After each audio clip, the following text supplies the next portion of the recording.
ಅಂಡಾಶಯದಲ್ಲಿ ಎಡಕ್ಕೊಂದು ಬಲಕ್ಕೊಂದು ಒಂದು ಹಲಸಿನ ಬೀಜದಂಗೆ ಇರುತ್ತೆ. ಅದು ಆ ಅಂಡಾಶಯದಿಂದ ಪ್ರತಿ ತಿಂಗಳ 12ರಿಂದ 14ನೇ ದಿವಸ ಒಂದು ಅಂಡಾಣು ಬಿಡುಗಡೆ ಆಗುತ್ತೆ.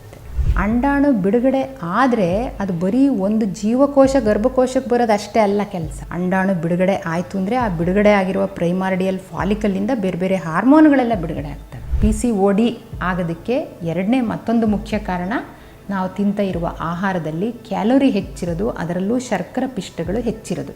ನಮ್ಮ ದೇಹ ಇದೆಯಲ್ಲ, ನಾವು ಎಷ್ಟೇ ಪ್ರಕೃತಿಯಿಂದ ದೂರ ಬಂದಿದ್ರೂ ಸಹ ಈ ದೇಹ ಸೂರ್ಯಚಂದ್ರ ನಿಷ್ಠ. ನೀವು ಬೇಕಾದ್ರೆ 1000 ಕ್ಯಾಂಡ್ಲು ಉರಿಸಿ ಈ ದೇಹಕ್ಕೆ ರಾತ್ರಿ ಆಯಿತು ಅಂತ ಗೊತ್ತಾಗುತ್ತೆ.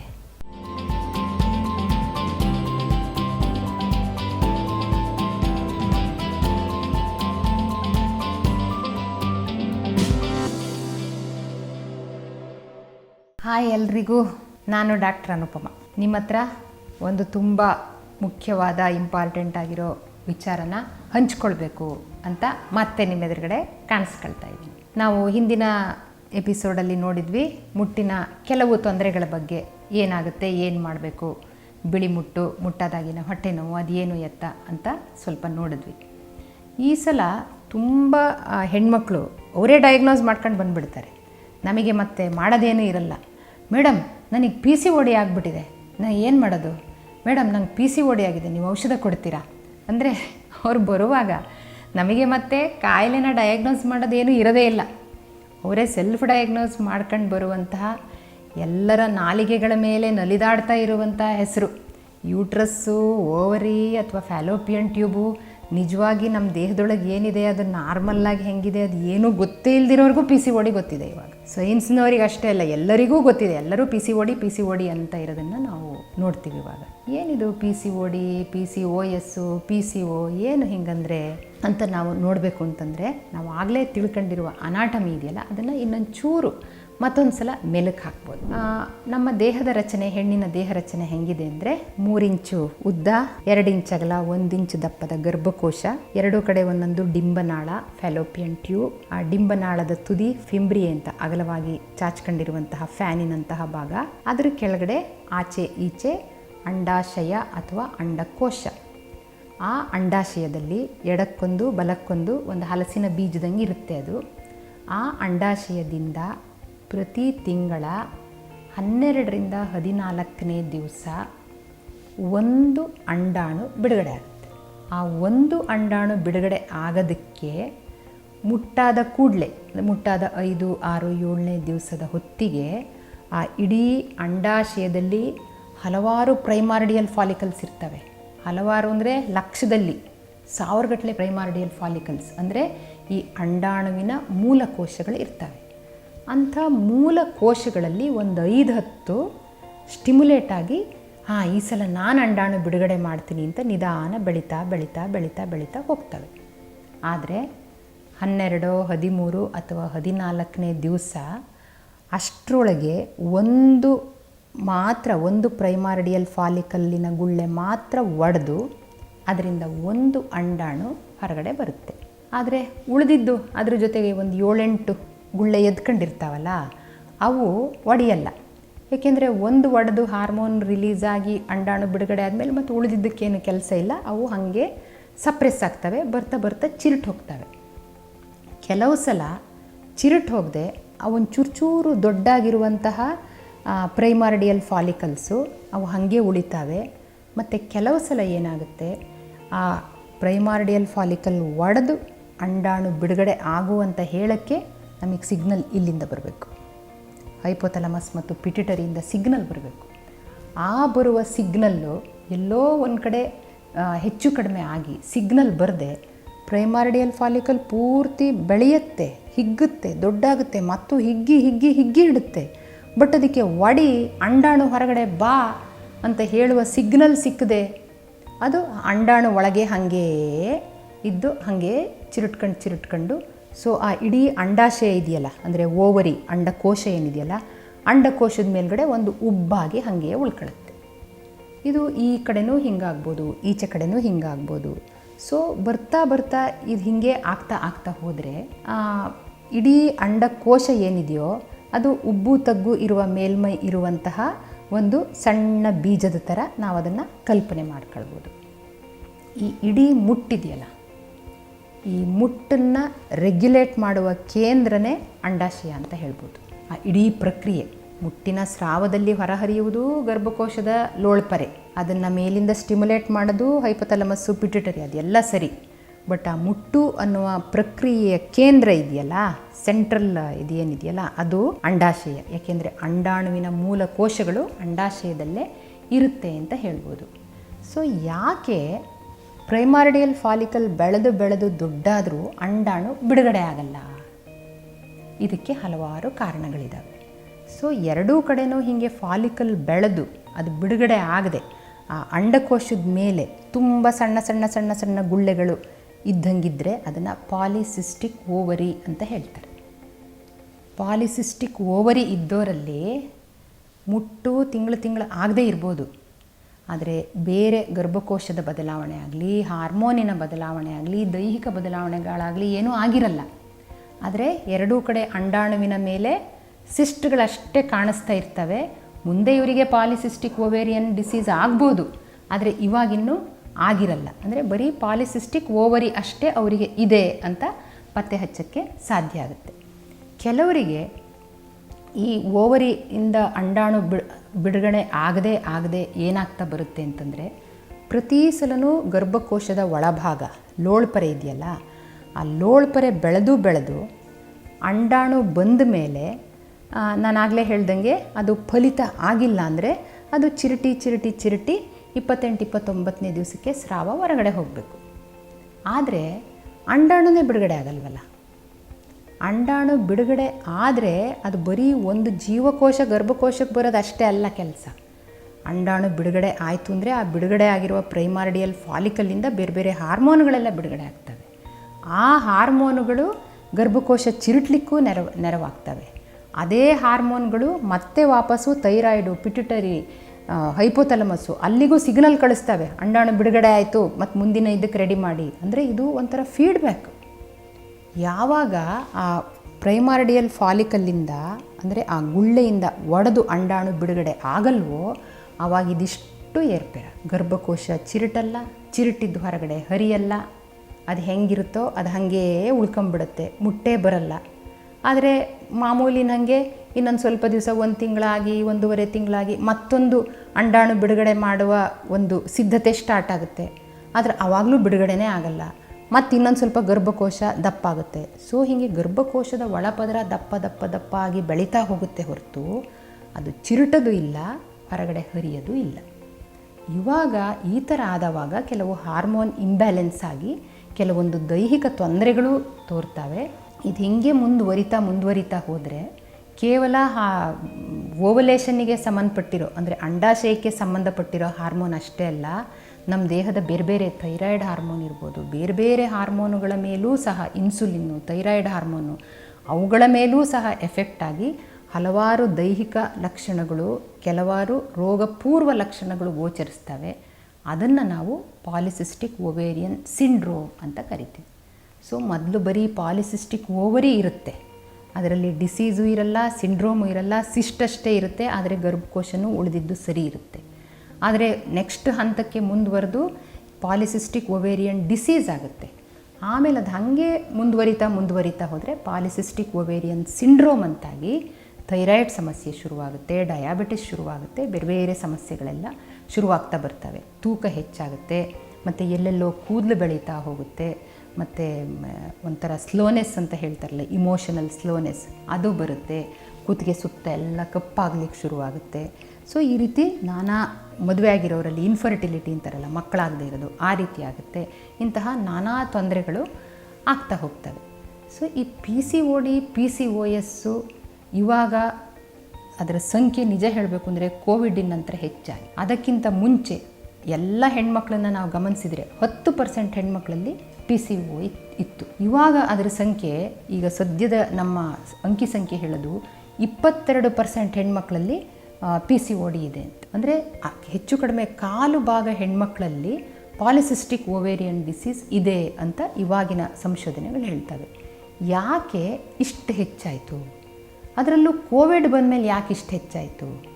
ನಾವು ಇಷ್ಟು ಹೇಳಿದ ಕೂಡಲೇ ಕೋವಿಡ್ ವ್ಯಾಕ್ಸಿನ್ ತಗೊಂಡೆ ಹಿಂಗಾಗಿರ್ಬೋದು ಅಂತ ಸೀದಾ ಯಾವುದ್ರ ಮೇಲೆ ಒಂದು ಗೂಬೆ ಕೂರ್ಸೋಕ್ಕೆ ನಾವು ಹೋಗ್ಬೋದು. ಆದರೆ ಇದಷ್ಟು ಸರಳವಾಗಿಲ್ಲ. ಸೊ ಪಾಲಿಸಿಸ್ಟಿಕ್ ಒವೇರಿಯನ್ ಡಿಸೀಸ್ ಬರೋದಕ್ಕೆ ಅಥವಾ ಹೆಚ್ಚಾಗೋದಕ್ಕೆ 50% ಕಾರಣ ಆನುವಂಶಿಕತೆ. ಅಂದರೆ ನಮ್ಮ ತಾಯಿಗೋ ಅಜ್ಜಿಗೋ ಅಥವಾ ವಂಶವಾಹಿಯಲ್ಲಿ ಯಾರಿಗೋ ಹಾರ್ಮೋನ್ ಇಂಬ್ಯಾಲೆನ್ಸಿನ ಒಂದು ಜೀನ್ ಇದ್ದಿರ್ಬೋದು, ಅದು ನಮ್ಮಲ್ಲಿ ಎಕ್ಸ್ಪ್ರೆಸ್ ಆಗಿರ್ಬೋದು. ಸೊ 50% ಕಾರಣ ಆನುವಂಶೀಯತೆ, ಮತ್ತು 50% ಕಾರಣ ನಮ್ಮ ಜೀವನ ಶೈಲಿ ಮತ್ತು ವಾತಾವರಣ ಅಂತ ಹೇಳ್ಬೋದು. ಏನು ಜೀವನ ಶೈಲಿ? ನಾವು ಹಿಂದಿನ ಎಪಿಸೋಡಲ್ಲಿ ನೋಡ್ದಂಗೆ ನಮ್ಮ ಬದುಕಲ್ಲಿ ಈಗ ಶ್ರಮ ತುಂಬ ಕಡಿಮೆ. ಏನೂ ಶ್ರಮ ಇಲ್ಲದೆ ಇದ್ದ ಕೂಡಲೇ ನಾವು ತುಂಬ ಕೆಲಸ ಮಾಡ್ತೀವಿ. ನಾವು ಇಡೀ ದಿನ ಕೆಲಸ ಮಾಡ್ತೀವಿ. ಅಡುಗೆ ಮನೆಯಲ್ಲಿ ಹೆಣ್ಮಕ್ಳು ಇಡೀ ದಿನ ಕೆಲಸ ಮಾಡ್ತಾರೆ. ಅಥವಾ ಕಂಪ್ಯೂಟರ್ ಎದುರುಗಡೆ ನಮ್ಮ ಸಾಫ್ಟ್ವೇರ್ ಇರ್ಬೋದು, ಅಥವಾ BPO ಇರ್ಬೋದು, ಬೇರೆ ಸಿಸ್ಟಮ್ ಎದುರುಗಡೆ ಕೂತು ಕೆಲಸ ಮಾಡೋರು, ಅಥವಾ ನಮ್ಮ ಪತ್ರಿಕೋದ್ಯಮದಲ್ಲಿರುವ ನಮ್ಮ ಮಿತ್ರೆಯರಿರ್ಬೋದು, ಇಡೀ ದಿನ ವರ್ಕ್ ಮಾಡ್ತಾರೆ. ಹಗಲು ರಾತ್ರಿ ಅಂದೇ ವರ್ಕ್ ಮಾಡ್ತಾರೆ. ಆದರೆ ಆ ಕೆಲಸ ಎಷ್ಟು ಅಂತಂದರೆ ಕೈ ಕಣ್ಣು ಇಷ್ಟು ಬಿಟ್ಟು ದೇಹದ ಎಲ್ಲ ಭಾಗಗಳು ಅದರಲ್ಲಿ ಇನ್ವಾಲ್ವೇ ಆಗಿರಲ್ಲ. ಆ ಥರದ ಕೆಲಸ ಅದು. ಅಂದರೆ ಶ್ರಮ ಇಲ್ಲದಂತಹ, ಕ್ಯಾಲೋರಿನೇ ಖರ್ಚಾಗದೇ ಇರುವಂತಹ, ಕೂತಲ್ಲೇ ಕೂತು ಕೂತು ಕೂತು ಕೂತು ಬೇರು ಬರುವಂಥ ಆ ಥರದ ಕೆಲಸ ಮಾಡ್ತಾರೆ. ಈ ಶ್ರಮ ಇಲ್ಲದೇ ಇರೋ ಕೆಲಸ ಇದೆಯಲ್ಲ, ಅದು ನಮ್ಮ ದೇಹದ ಚಯಾಪಚಯ ಕ್ರಿಯೆಗಳನ್ನು ಪೂರ್ತಿ ಏರ್ಪೇರು ಮಾಡಾಗುತ್ತೆ. ಮತ್ತೆ ಮತ್ತೆ ಸವಿಯಬೇಕೆನಿಸುವ ಮೃದುವಾದ ನಂದಿನಿ ಪನ್ನೀರ್. ನಾವು ಮನುಷ್ಯ ಹುಟ್ಟಿದ್ದು ಕುರ್ಚಿ ಮೇಜಿನ ಎದುರುಗಡೆ, ಸಿಸ್ಟಮ್ ಎದುರುಗಡೆ ಕೂರಕ್ಕಲ್ಲ, ಅಥವಾ ಮೊಬೈಲ್ ಹಿಡ್ಕೊಂಡು ಅದನ್ನೇ ನೋಡ್ತಾ ಕುತ್ತಿಗೆ ಮೇಲೆ ಎತ್ತಂಗೆ ಕೂರಕ್ಕಲ್ಲ. ನಾವು ಹುಟ್ಟಿರೋದು ಹಾರಕ್ಕೆ, ಹಾಡಕ್ಕೆ, ಕುಣಿಯಕ್ಕೆ, ಹತ್ತಕ್ಕೆ, ಇಳಿಯಕ್ಕೆ, ಜಗಳ ಮಾಡೋಕ್ಕೆ. ಆದರೆ ಅದನ್ನೆಲ್ಲ ಮರೆತು ನಾವು ಬರೀ ಏನೋ ಒಂದನ್ನು ಮಾಡಿದ್ದನ್ನೇ ಮಾಡ್ತಾ ಸಣ್ಣ ಕೆಲಸನೇ ಮುಗಿಯಲ್ಲ. ಅದು ಇಡೀ ದಿವಸ ಮಾಡಬೇಕು, ವಿರಾಮ ಇಲ್ದಂಗೆ ಮಾಡಬೇಕು. ಆದರೆ ಅದರಲ್ಲಿ ಕ್ಯಾಲೋರಿನೂ ಖರ್ಚಾಗಿರಲ್ಲ, ಶ್ರಮನೂ ಆಗಿರಲ್ಲ. ಸೊ ಈ ಶ್ರಮರಹಿತ ಬದುಕಿದೆಯಲ್ಲ, ಇದು ಮುಟ್ಟಿನ ತೊಂದರೆ ಅಷ್ಟೇ ಇಲ್ಲ. ನಾವು ಇದನ್ನು ಥೈರಾಯ್ಡಿಗೂ ಹೇಳ್ತೀವಿ, ಡಯಾಬಿಟಿಸ್ಸು, ಹೈಪರ್ ಟೆನ್ಷನ್, ಎಲ್ಲದಕ್ಕೂ ಶ್ರಮ ಇಲ್ಲದಿರುವಂತಹ, ನಿಯಮಿತ ವ್ಯಾಯಾಮ ಇಲ್ಲದೆ ಇರುವಂಥ ಬದುಕು ಒಂದು ಮುಖ್ಯ ಕಾರಣ ಅಂತ ಹೇಳ್ಬೋದು. ಮತ್ತೊಂದು ಕಾರಣ ಏನಂದರೆ ಹೆಚ್ಚಾಗಿರುವಂತಹ ಎಕ್ಸೆಸ್ ಶುಗರ್, ಅಂದರೆ ಶರ್ಕರ ಪಿಷ್ಟನ ನಾವು ಹೆಚ್ಚೆಚ್ಚು ಬಳಸ್ತೀವಿ ಇವಾಗ. ಎಲ್ಲದಕ್ಕೂ ಶುಗರ್ ಅಂದರೆ ಎಲ್ಲದಕ್ಕೂ ಒಂದು ಸಕ್ಕರೆ ಅಥವಾ ಬೆಲ್ಲ, ಸಿಹಿ ಇಲ್ಲದೆ ಇರೋ ಪದಾರ್ಥಗಳು ತುಂಬ ಕಡಿಮೆ ಇವಾಗ. ಎಲ್ಲದರಲ್ಲೂ ಅದನ್ನು ನೇರವಾಗಿ ಶುಗರ್ ಇಲ್ಲದೆ ಇರ್ಬೋದು. ಆ ಫ್ಯಾಟ್ ಅಂದರೆ ನಾವು ಕೊಬ್ಬಿನಂಶ ಎಷ್ಟು ಬಳಸ್ತೀವಿ ಅಂತಂದರೆ ಆ ಕೊಬ್ಬು ಕೊನೆಗೆ ಶರ್ಕರ ಪಿಷ್ಟ ಆಗಿ ಅಂದರೆ ಶುಗರ್ ಆಗಿಯೇ ಕನ್ವರ್ಟ್ ಆಗಿರುತ್ತೆ. ಅಂದರೆ ನಾವು ಬಳಸುವ ಆಹಾರ ಇದೆಯಲ್ಲ, ಅದರಲ್ಲೂ ಈ ಸಂಸ್ಕರಿತ ಆಹಾರ ಇದೆಯಲ್ಲ, ಅದು ಪಿಜ್ಜಾ ಇರ್ಬೋದು, ಬರ್ಗರ್ ಇರ್ಬೋದು, ಕಾರ್ಬೋನೇಟೆಡ್ ಡ್ರಿಂಕ್ಸ್ ಇರ್ಬೋದು, ಐಸ್ ಕ್ರೀಮ್ ಇರ್ಬೋದು, ಕೇಕ್ ಇರ್ಬೋದು, ಪೇಸ್ಟ್ರಿ ಇರ್ಬೋದು, ಚಾಕ್ಲೇಟು, ಎಲ್ಲದಕ್ಕಿಂತ ಅಂದರೆ ಇದನ್ನು ಜಂಕ್ ಫುಡ್ ಅಂತ ಕರಿಬೋದು. ಈ ಜಂಕ್ ಅಂದರೆ ಸಂಸ್ಕರಿತ ಆಹಾರ. ಅದರಲ್ಲಿ ಒಂದು ಏನೂ ಫೈಬರ್ ಇರಲ್ಲ, ನಾರಿನಂಶ ಏನೂ ಇರಲ್ಲ, ಮತ್ತು ಎರಡನೇದು ಅದರಲ್ಲಿ ತುಂಬ ಕ್ಯಾಲೋರಿ ಇರುತ್ತೆ. ನಾವು ಎಷ್ಟು ವರ್ಕೌಟ್ ಮಾಡಬೇಕು ಒಂದು 500 ಕ್ಯಾಲೋರಿನ ಕರಗಿಸೋಕ್ಕೆ. ನಾವು ತುಂಬ ಫಾಸ್ಟಾಗಿ 8 ನಿಮಿಷ ನಡೆದ್ರೆ ಒಂದು 70 ಕ್ಯಾಲೋರಿ 75 ಕ್ಯಾಲೋರಿ ಖರ್ಚಾಗಿರಲ್ಲ. ಆದರೆ ಒಂದು ಬಿಸ್ಕತ್ ತಿಂದುಬಿಟ್ರೆ, ಒಂದು ಕುಕಿ ತಿಂದುಬಿಟ್ರೆ ಮುಗೀತು, 8 ನಿಮಿಷ ನಡೆದಿರೋದು ಮತ್ತು ವಾಪಸ್ ಬಂದು ಹೋಗ್ಬಿಡುತ್ತೆ. ಅಂದರೆ ನಾವು ನಮ್ಮ ಇಂಟೇಕಿಗೂ ನಮ್ಮ ಶ್ರಮಕ್ಕೂ ತಾಳನೇ ಇಲ್ಲ. ನಮಗೆ 1600 ಕ್ಯಾಲೋರಿ ಬೇಕಿದ್ದರೆ ನಾವು ಅದನ್ನು ಎಕ್ಸೆಸ್ ತಿಂತಾಯಿದ್ದೀವಿ. ಆ ಎಕ್ಸೆಸ್ ಎಲ್ಲಿ ಹೋಗುತ್ತೆ ಅಂತಂದರೆ ಎಲ್ಲವುದು ನಮ್ಮ ಹೊಟ್ಟೆಯ ಸುತ್ತ, ನಮ್ಮ ಪೃಷ್ಠದ ಮೇಲೆ, ಅಥವಾ ನಮ್ಮ ಎದೆಯ ಭಾಗದಲ್ಲಿ ಬೇರೆ ಬೇರೆ ಕಡೆ ಫ್ಯಾಟ್ ಆಗಿ ಡೆಪಾಸಿಟ್ ಆಗುತ್ತೆ. ಸೊ ಈ ಎಕ್ಸೆಸ್ ಶುಗರಿಂದ ಇನ್ಸುಲಿನ್ ರೆಸಿಸ್ಟೆನ್ಸ್ ಬೆಳೆಯುತ್ತೆ. ಇದೇ ಡಯಾಬಿಟಿಸ್ಸಿಗೂ ಮತ್ತು ಈಗ ನಾನು ಹೇಳ್ತಾ ಇರುವಂತಹ ತೊಂದರೆಗೂ ಕಾರಣ ಆಗುತ್ತೆ. ಸೊ ನಾವು ಏನು ತಿಂತಾಯಿದ್ದೀವಿ, ಎಷ್ಟು ತಿಂತಾಯಿದ್ದೀವಿ, ಎಷ್ಟು ಕ್ಯಾಲೋರಿ ತಿಂತಾಯಿದ್ದೀವಿ, ಅದರಲ್ಲಿ ಎಷ್ಟು ಸಂಸ್ಕರಿತ ಆಹಾರ ಇದೆ, ಎಷ್ಟು ಸಹಜವಾಗಿರೋ ಆಹಾರ ಇದೆ, ಅದರಲ್ಲಿ ಎಷ್ಟು ನಾರಿನಂಶ ಇದೆ, ಇದನ್ನೆಲ್ಲ ನಾವು ಗೂಗಲ್ ಮಾಡಬೇಕು. ಆದರೆ ನಾವು ಕಾಯಿಲೆನ ಗೂಗಲ್ ಮಾಡ್ದಂಗೆ, ಕಾಯಿಲೆ ಬರ್ದಂಗೆ ಏನೇನು ಮಾಡಬೇಕು ಅನ್ನೋದ್ರ ಬಗ್ಗೆ ಮುಂಚೆ ಗೂಗಲ್ ಮಾಡೇ ಇರಲ್ಲ. PCOD ಆಗೋದಕ್ಕೆ ಎರಡನೇ ಮತ್ತೊಂದು ಮುಖ್ಯ ಕಾರಣ, ನಾವು ತಿಂತ ಇರುವ ಆಹಾರದಲ್ಲಿ ಕ್ಯಾಲೋರಿ ಹೆಚ್ಚಿರೋದು, ಅದರಲ್ಲೂ ಶರ್ಕರ ಪಿಷ್ಟಗಳು ಹೆಚ್ಚಿರೋದು. ಮೊದಲನೇದು ಶ್ರಮರಹಿತ ಬದುಕು, ಎರಡನೇದು ಶರ್ಕರ ಪಿಷ್ಟ ಹೆಚ್ಚಿರೋದು. ಇನ್ನೊಂದು ತುಂಬ ಮುಖ್ಯವಾಗಿರೋ ಕಾರಣ ಇದೆ. ಅದೇನು ಅಂತಂದರೆ, ನಾವು ಹಗಲು ರಾತ್ರಿಗಳ ವ್ಯತ್ಯಾಸನೇ ಇಲ್ದಂಗೆ ಕೆಲಸ ಮಾಡ್ತಾ ಇರೋದು. ನಮ್ಮ ದೇಹ ಇದೆಯಲ್ಲ, ನಾವು ಎಷ್ಟೇ ಪ್ರಕೃತಿಯಿಂದ ದೂರ ಬಂದಿದ್ದರೂ ಸಹ ಈ ದೇಹ ಸೂರ್ಯಚಂದ್ರ ನಿಷ್ಠ. ನೀವು ಬೇಕಾದ್ರೆ 1000 ಕ್ಯಾಂಡ್ಲು ಉರಿಸಿ ಈ ದೇಹಕ್ಕೆ ರಾತ್ರಿ ಆಯಿತು ಅಂತ ಗೊತ್ತಾಗುತ್ತೆ. ನೀವು ಬೇಕಾದ್ರೆ ರೂಮಿಡಿ ಕತ್ಲು ಮಾಡಿ ಮುಚ್ಚಾಕೊಂಡು ಮಲ್ಕೊಳ್ಳಿ, ಸೂರ್ಯ ಉದಯ ಆಯಿತು ಅಂತ ಈ ದೇಹಕ್ಕೆ ಗೊತ್ತಾಗುತ್ತೆ. ಈ ದೇಹ ಸೂರ್ಯಚಂದ್ರ ನಿಷ್ಠ ಆಗಿರೋದಕ್ಕೇ ನಮ್ಮ ಎಷ್ಟೋ ಹಾರ್ಮೋನ್ಗಳು ಮತ್ತು ಬೇರೆ ಎಷ್ಟೋ ಮೆಟಬಾಲಿಕ್ ಕೆಲಸಗಳು ನಡೆಯೋದು ಹಗಲು ರಾತ್ರಿಯ ವ್ಯತ್ಯಾಸದಲ್ಲಿ ನಡೀತವೆ. ನಡುರಾತ್ರಿ 12 ಗಂಟೆಯ ಹೊತ್ತಿಗೆ ನಮ್ಮ ಬಹುಪಾಲು ಹಾರ್ಮೋನ್ಗಳು ರಿಲೀಸ್ ಆಗ್ತವೆ.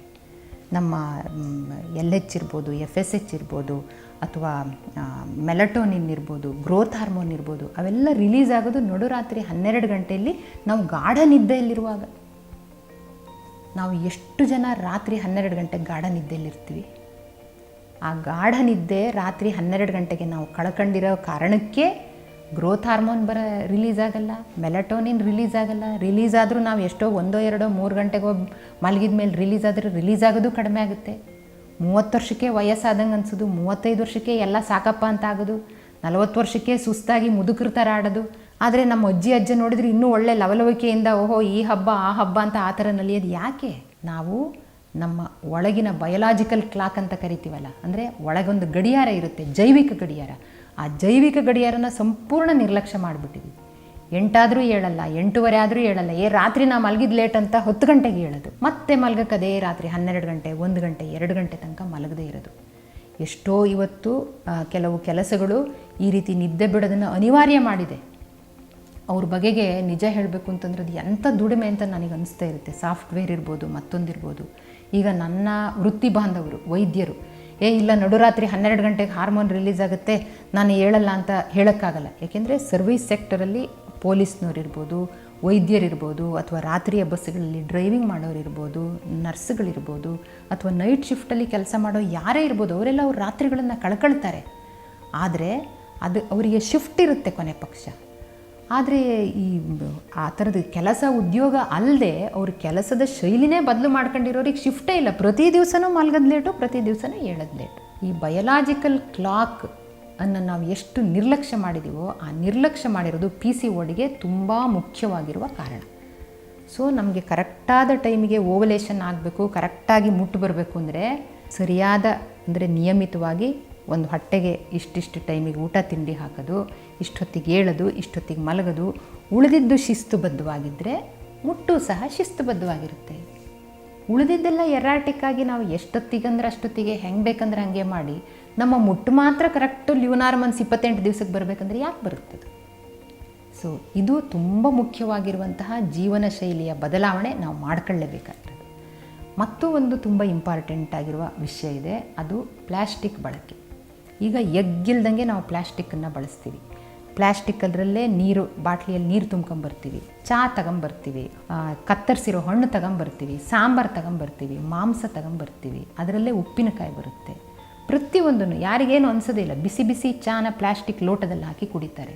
ಪ್ಲ್ಯಾಸ್ಟಿಕ್ನಲ್ಲಿರುವ ಡಯಾಕ್ಸಿನ್ ಅನ್ನುವ ಬಿಸ್ಫಿನಾಲ್ ಎ ಅನ್ನುವ ವಸ್ತುಗಳು ಏನಿದಾವೋ ಅವು ಮನುಷ್ಯ ದೇಹದ ಈಸ್ಟ್ರೋಜನ್ನಿಗೆ ಸಮಾನವಾಗಿದ್ದಾವೆ. ಸೊ ಈಸ್ಟ್ರೋಜನ್ ಥರ ಇರುವಂತಹ ಆ ಬಿಸ್ಫಿನಾಲ್ ಎ ಅಥವಾ ಡಯಾಕ್ಸಿನ್ ಮನುಷ್ಯ ದೇಹವನ್ನು ಪ್ರವೇಶಿಸಿದರೆ ನಮ್ಮ ಓವರಿಗೆ ಅಥವಾ ನಮ್ಮ ಈ ಸಂತಾನೋತ್ಪತ್ತಿ ಸಿಸ್ಟಮಿಗೆ ಕನ್ಫ್ಯೂಸ್ ಆಗುತ್ತೆ. ಎಲ್ಲ ಈಸ್ಟ್ರೋಜನ್ ಆಗಲೇ ನಮ್ಮ ದೇಹದಲ್ಲಿ ಇದೆಯಲ್ಲ, ಅದರಲ್ಲಿರೋದು ಈಸ್ಟ್ರೋಜನ್ ಅಲ್ಲ, ಮೈಕ್ರೋ ಪ್ಲಾಸ್ಟಿಕ್ಕಿಂದ ನಮ್ಮ ದೇಹದೊಳಗೆ ಎಂಟ್ರಾಗಿರುವಂತಹ ಬಿಸ್ಫಿನಾಲ್ ಎ.